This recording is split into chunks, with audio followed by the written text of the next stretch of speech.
Oh, well, good morning, guys. Good morning, and welcome once again to this live stream. And today we have a couple of interesting um, talks, all right? And these talks are based um, on actually the Leica, the SL3 and the Q3. All right, so we want to talk about that. We want to talk about the different options, okay, that are out there within a sort of a similar system, right? And maybe not as expensive, right? But the whys as to why might you want to get a Leica instead of a Panasonic or a Sigma or maybe a Nikon um, or a Sony or even a Canon, right? So we want to hit on that a little bit, right? So yes, let's get this started. Let me see if I got some what my chats are looking like. Uh, I don't even know if my chats are set up. To be honestly truthful, I haven't done a live transmission for a while, so I don't know if my chats are set up. It looks like they might not be. Um, are they set up? Um, I think they might not be. Let's see. Let me see if this if I can get these chats sort of going. Just give me a just hang tight for a minute, okay? Um, Let me send a test. Did I get a test on there? No, I didn't. All right, so I guess my chats are not working. Um, Let me see. No, I don't think my chats are working. Let's see. One more time.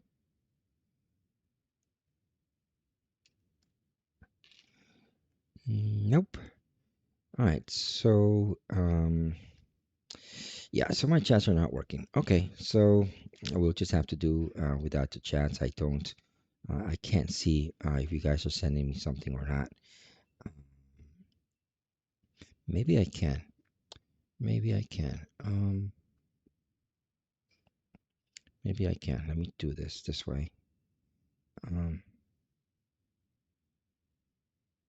Maybe I can. Give me 1 second, all right? Because I want to see if I can. I want to make sure that that you guys um, that we can communicate with each other. You know. Um, Let me look at my channel.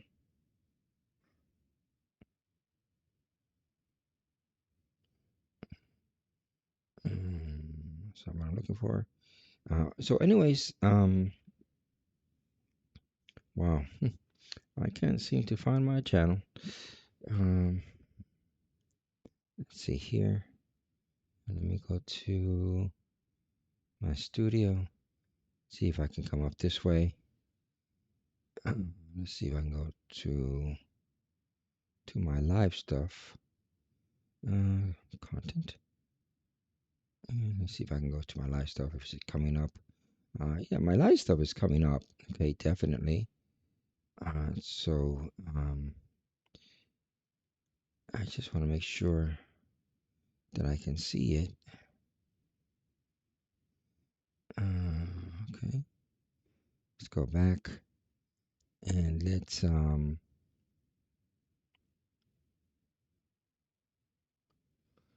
right, let's take a look at this and let's view it. All right, and all right, I think I'm gonna do it this way. All right, so yes, and I guess I can do my chats this way. Uh, yeah, okay, I'm gonna have to do the chats this way. All right, guys, so it's all good, it's all good. So, anyways, um, let's talk a little bit about what's going on out here, and yeah. But before anything, um, let's take a look. Before anything, I'd like to welcome you all to my channel. And yesterday, I posted a video, and the video was basically my thoughts behind um, buying the SL3 and the Q3, and how I went about doing this, how I went about, getting these very expensive cameras, because the Leica system, the Leica is a very expensive camera. Now, with that said, there are other alternatives. Okay, I could have uh, gotten a Nikon. Nikon is making a very nice camera that I do like quite a bit.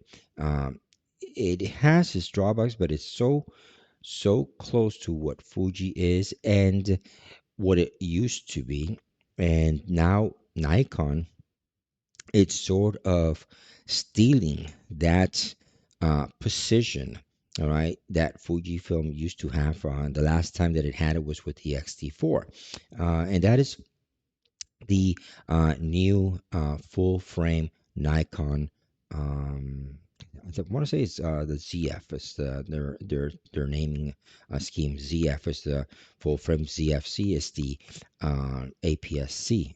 Uh, um, a version of it, which is not as good as the ZF. The ZF actually, I did look at that camera. I did look at it. It's obviously it's a lot less expensive than a Leica. Yes, and but the one thing that sort of kept me from buying the Nikon ZF is that it's a bigger, okay, camera. All right, it's a bigger camera. The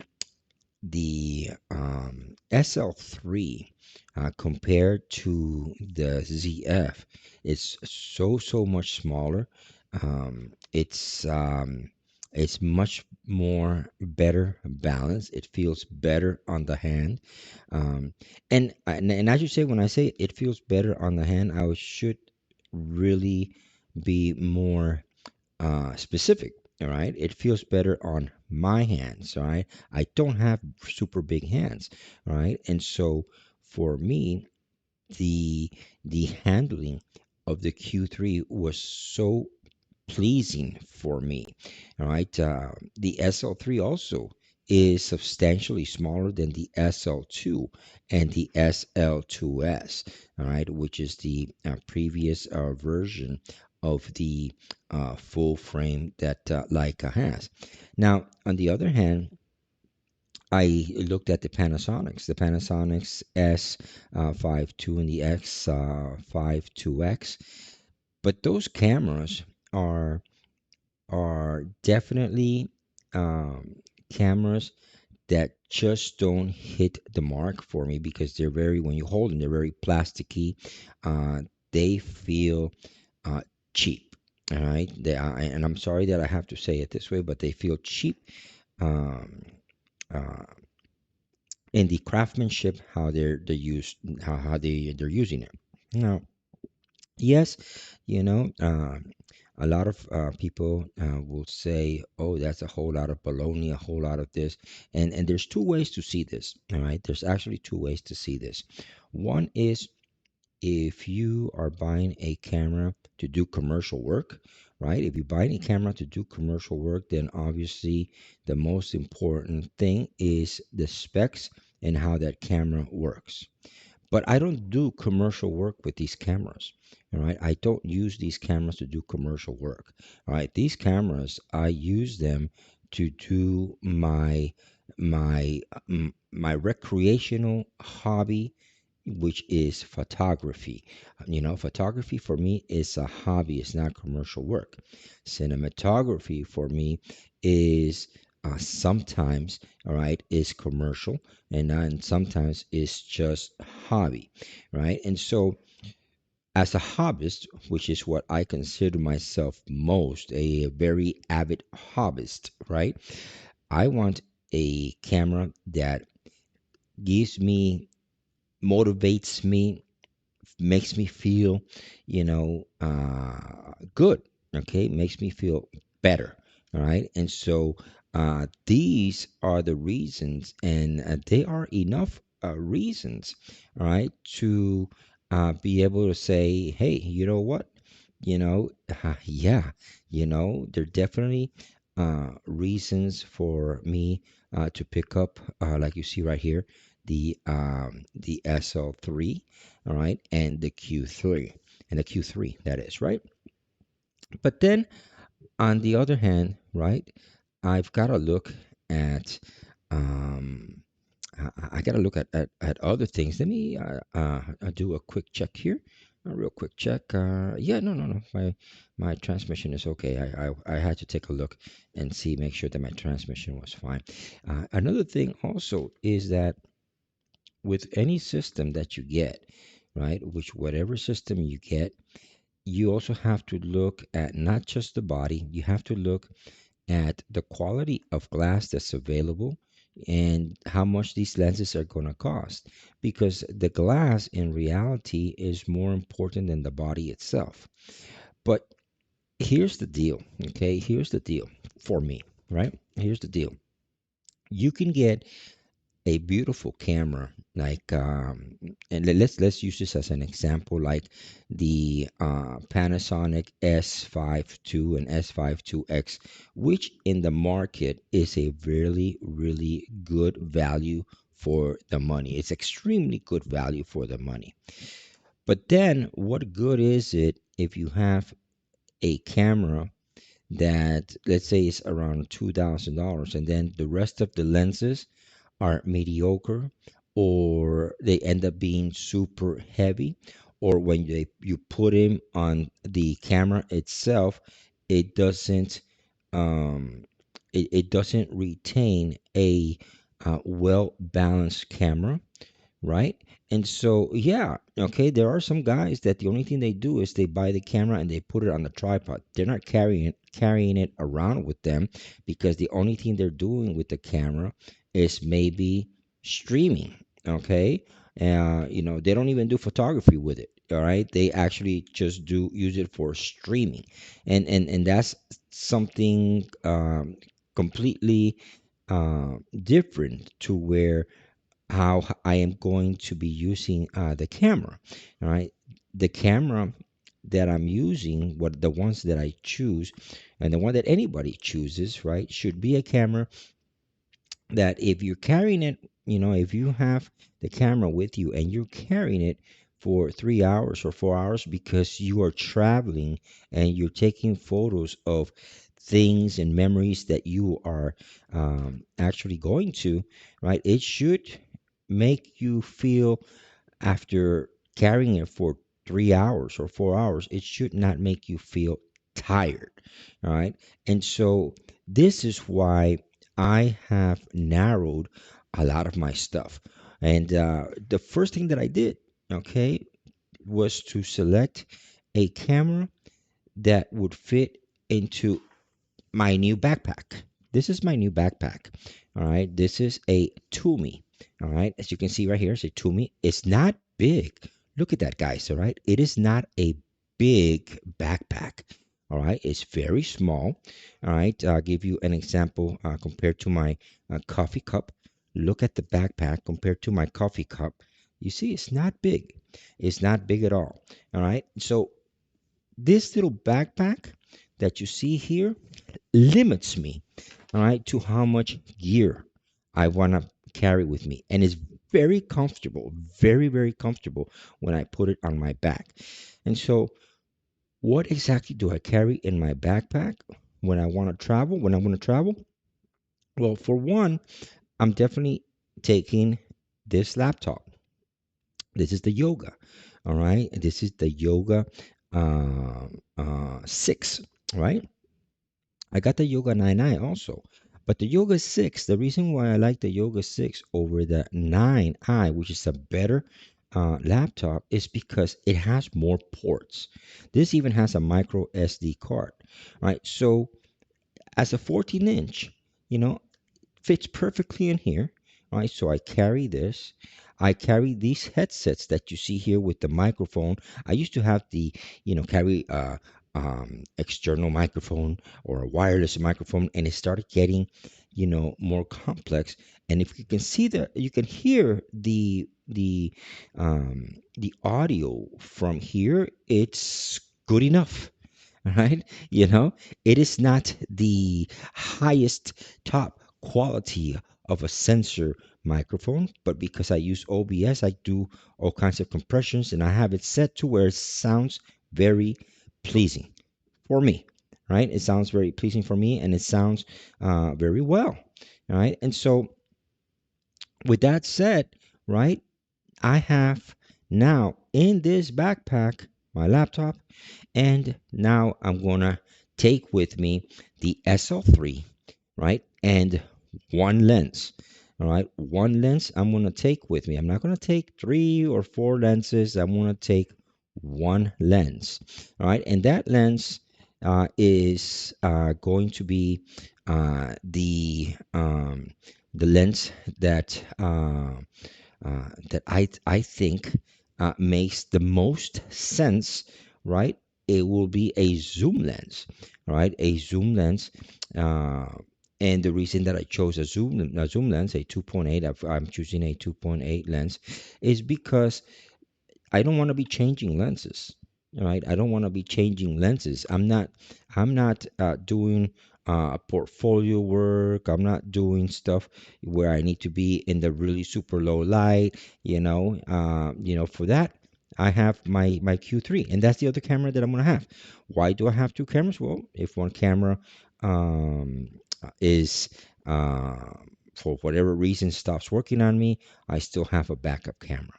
And this stuff fits perfectly on my backpack. And the only other thing that I'm going to be taking is a small gimbal. All right, a small gimbal if I need to use some video and need to um, actually do something that is nice and smooth. And one more thing that I'm going to be taking, which I forgot, is my flash. My Leica 40 flash. All of that fits right here on this backpack. You know, I might, I might, take also a small tripod. Definitely, I'm taking my desktop tripod. That always goes with me. All right, and then of course my iPhone 15 Pro will serve as a backup camera, which is what I'm using right now. I'm using the 15 Pro, all right, to actually uh, bring this transmission, using it as a live webcam, all right, and I've got it set on my tabletop Sennheiser um, um, a tripod, right? And that's what you're looking at. Okay, you're looking at the camera from the iPhone 15 Pro. So this little setup right here, right, will allow me to be very portable. It will allow me to be very transparent. I chose this bag. I chose this bag because this bag right here, it doesn't shout, okay, hey, there's a camera inside, there's a very expensive camera inside. No, it doesn't shout that. It just shouts it's a backpack. All right, and in some of these places that I'm going to be traveling to, you have to be very careful because uh, there's crime. There's crime. And so by me doing this way, it brings safety to me. Everything fits, it's very comfortable, and at the end of the day, after I spend 10, 12 hours traveling, sightseeing, going from place to place, I'm not going to be tired. All right. I'm not carrying a super big backpack that makes you feel like you are camping. If you follow what I'm saying, that you're going hiking, right? I don't want that. All right. I don't want that. I'm in my 60s. All right. And I don't need to break my back. All right. I want to be able to enjoy, okay, the experience of being somewhere beautiful, somewhere new, and be able to capture these moments and bring you these wonderful um, experience, this wonderful experience to you folks. I want to be able to do some of this stuff live. So I have in this little backpack, I'm going to have the capability of doing a live transmission, of being able to edit my videos, be able to edit my photos, be able to take my photos, and I'm also going to be able to take, because this, I'll put this on the side. This is my thermos, with some nice cold water with ice, you know what I'm saying? So that everything fits there. Everything fits comfortably, and and yes, it's all about the experience. So now when I look at all of this, right? Getting back to our original statements that I started talking about, when I look at all of this, I find that some of these other cameras are just a little bit too big and a little bit too heavy, and number one, the quality is not there, all right, as far as the build quality. But in addition to that, right, they're just oversized, okay, oversized. Some of these cameras are like, you know, about the same size as the old style DSLRs, right? And I don't want that. Okay, I don't want that. I moved to mirrorless because mirrorless is supposed to be smaller, right? And then when you add the lens, it just makes it huge, right? And so my thoughts behind it is to keep it as compact and keep it as streamlined as possible, that it could fit here in this Toomey backpack, and just go out and shoot. Just go out and shoot. Now, my thoughts behind it, honestly, my thoughts behind all of this is, um, all honesty, truth, although the SL3 has a little bit more flexibility than the Q3, I honestly see myself using more the Q3 than the SL3, because the Q3 in my hands is way more comfortable, all right, to use than the SL3. The SL3 is a little bit bigger than the Q3, but with the hand grip on the Q3, and the finger grip on it, it just makes it a joy to want to use that Q3. It your grip just fits right here on your two fingers, and the way that you hold it, and the way that you grab it, and the way that it feels on my hands is so intuitive and so pleasure. And it's got the one lens, and it's got everything. It's got everything, but but it's still, you know, I picked it up as a second camera, right? As a backup. And maybe I should switch it around. Maybe I should say my Q3 would be my primary, and the SL3 would be my backup camera, because I honestly see myself using more the Q3, okay, for these pleasurable travels, than the SL3. Now, with that said, okay, understand that the Q3 and the SL3, they both have the same sensor. All right, they both have that 60 megapixel sensor, and so the quality is not going to change, right? It's not going to change at all. The difference is that, as you know, the Q3 has the very famous 28 millimeter Summicron lens, the 1.7, which is I think, and as what I've seen so far, and what people are saying, is supposed to be Leica's best lens, okay, up to date, and I don't know enough about Leica to be able to say, oh yes, it is, but I can tell you this much, all right. All the lenses that I've tried on the SL3 compared to the lens that Q3 has is like night and day. That lens really, really shines in many, many ways. So those are my thoughts. Okay, those are my thoughts. Now, I'm sure that there's always going to be a camera, in the future that comes out that competes and that maybe is better. Okay, that will be better than the Leica cameras that I picked. But right now, there isn't. Okay, Leica themselves are coming with a new camera, a Deluxe 8, which we don't have enough information about it, but it is supposed to compete with the X106. All right, so with that said, if it's supposed to compete with that X106, we don't know if it's going to have a fixed lens or not. All right, but as far as size wise, it's supposed to compete in that sort of that area, great gray area there. Um, is it going to be better than the Q3? I don't think so, right? I don't think so because the deluxe line is never better than the Q line or than the SL line, right? Or the M line for that fact. Now, with all that said, you have all these other companies that are catching on to the market that Fujifilm has always sort of uh, been on top of, right?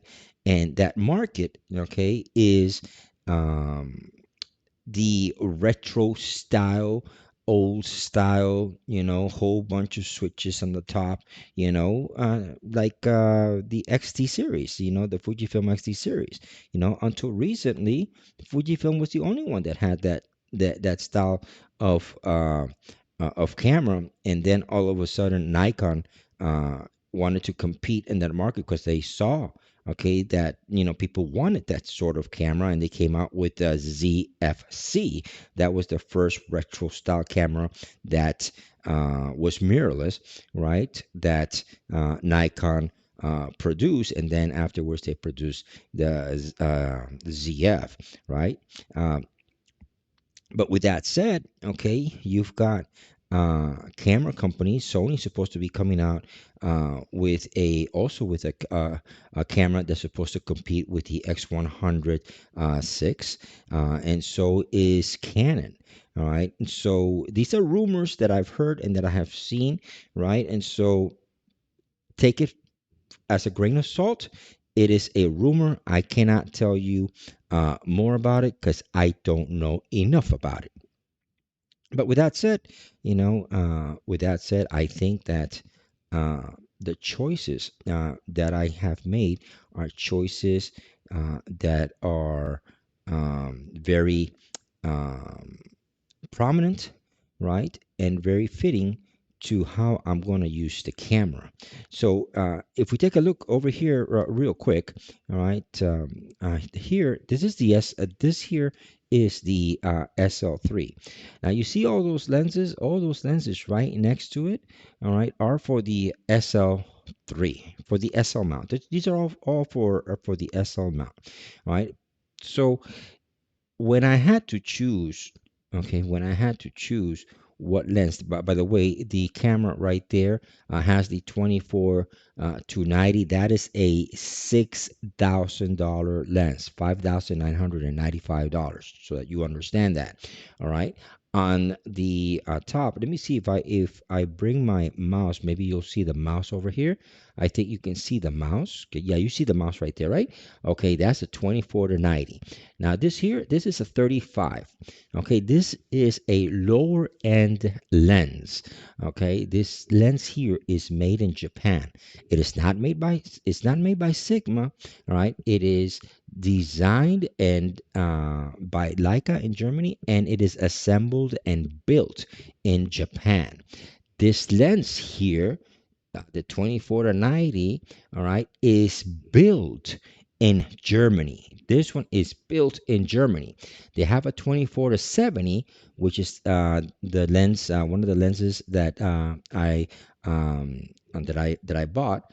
All right, the 24 to 70 is pretty much identical to this lens, but that lens is made in Japan.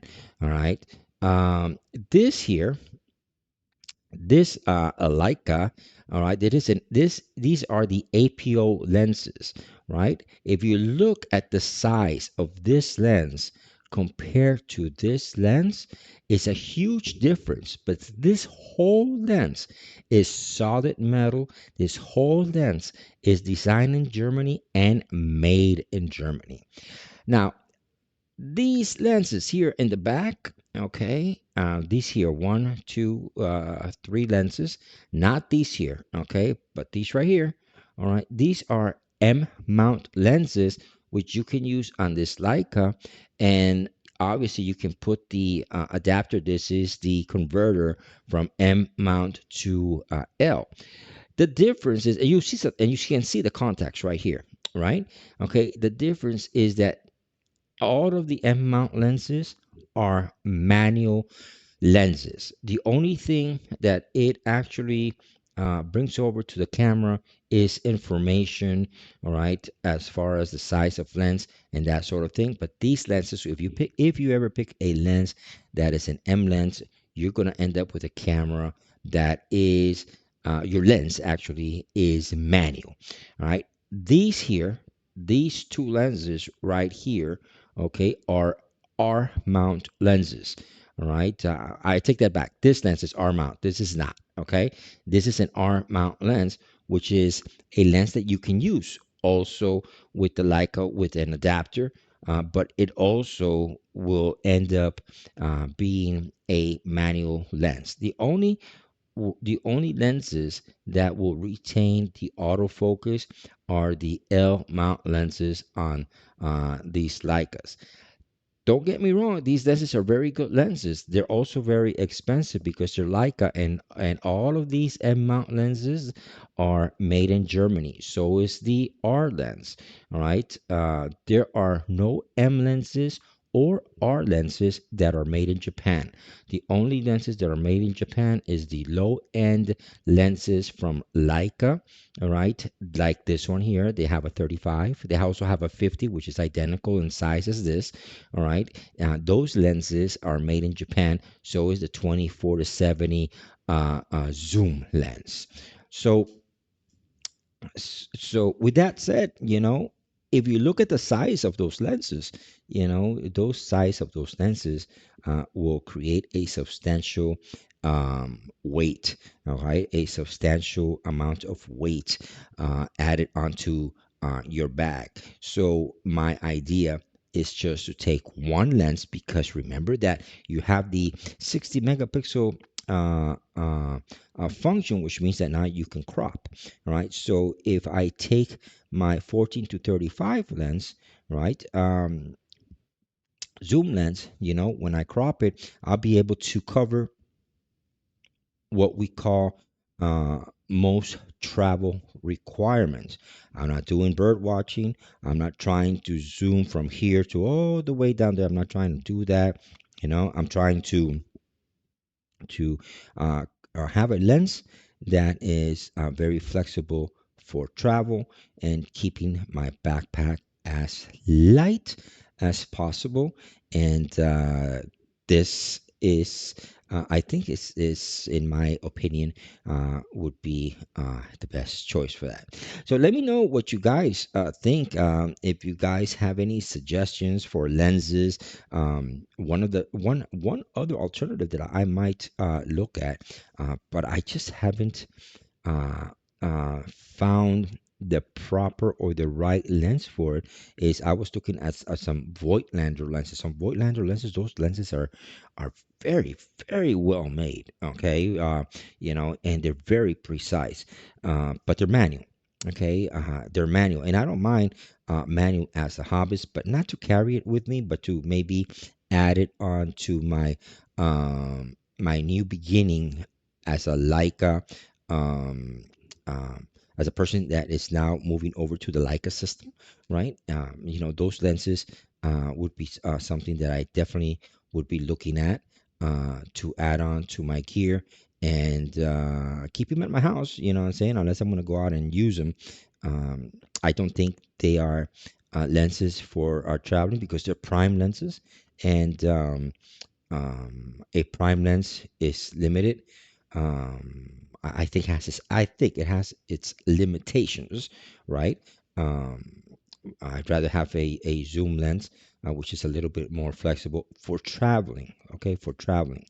Now, I might be wrong, all right? I might be wrong because I might find out that after I start using the SL system, right? I might find out that with the prime lens, maybe let's say, I don't know, let's say I do like a beautiful Voigtlander, a 50 millimeter 1.2. I think they have a 1.2, which is a very fast lens.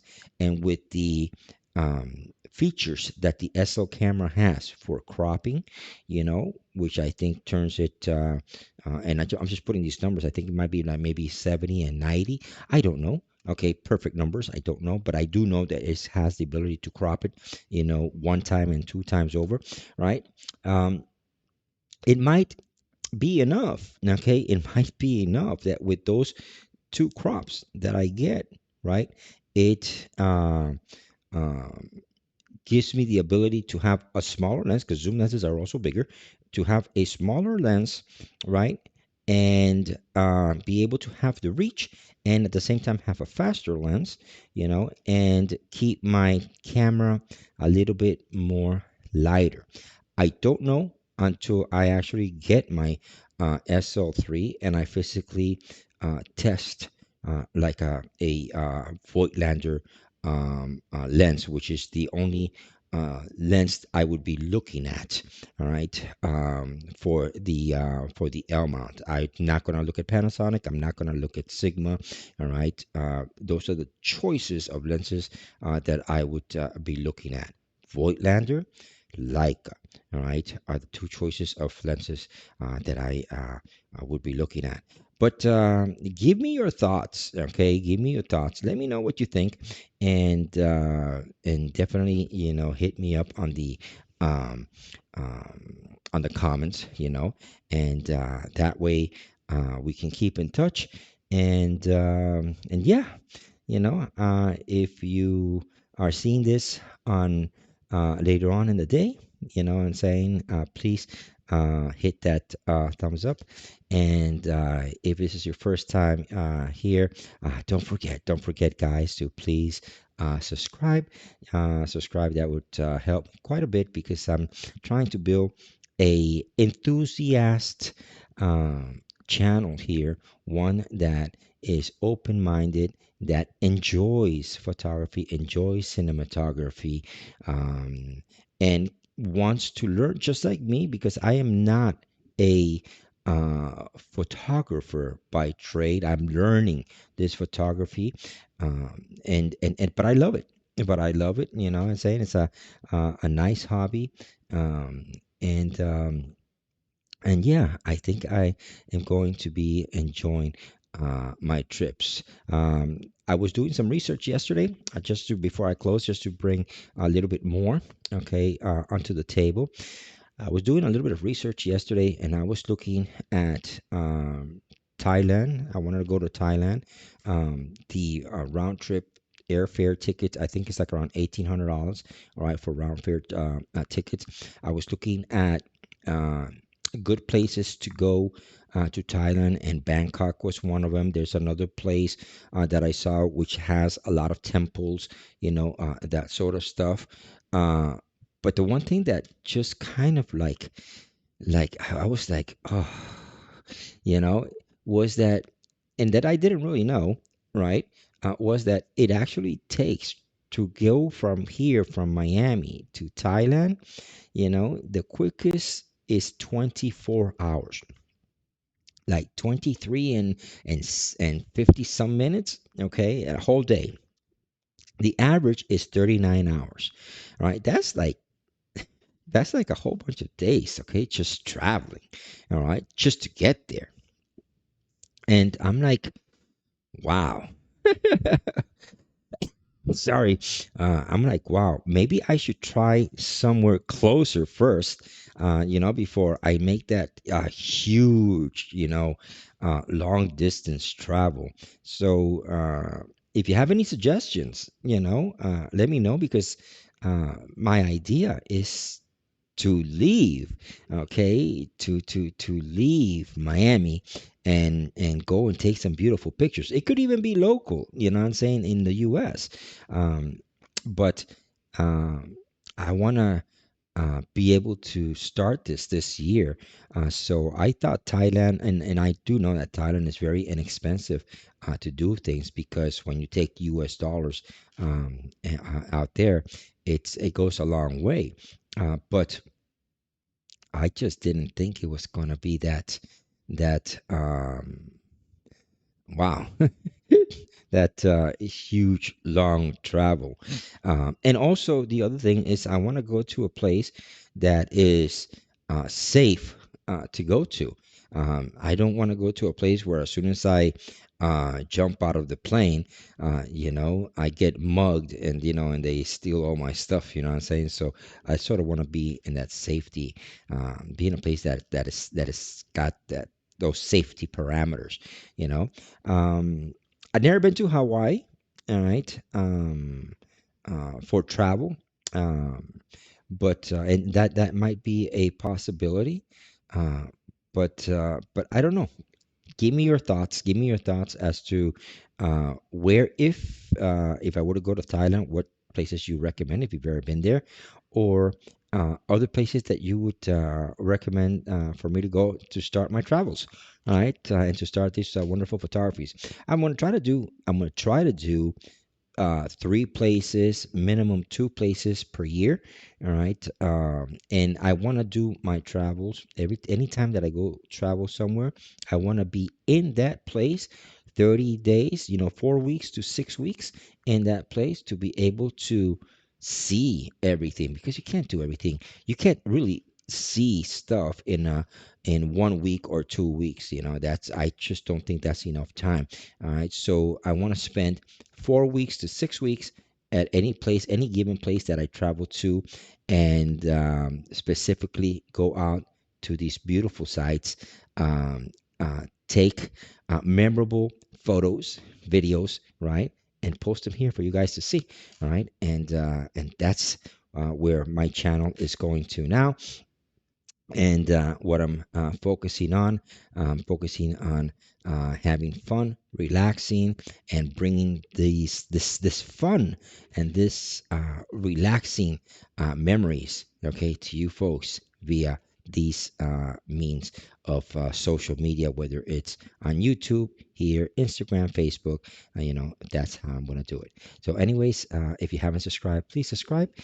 Please, please, please subscribe, and I'll see you on my next live stream, video, whatever. Be blessed, and I'll see you the next time. Bye bye.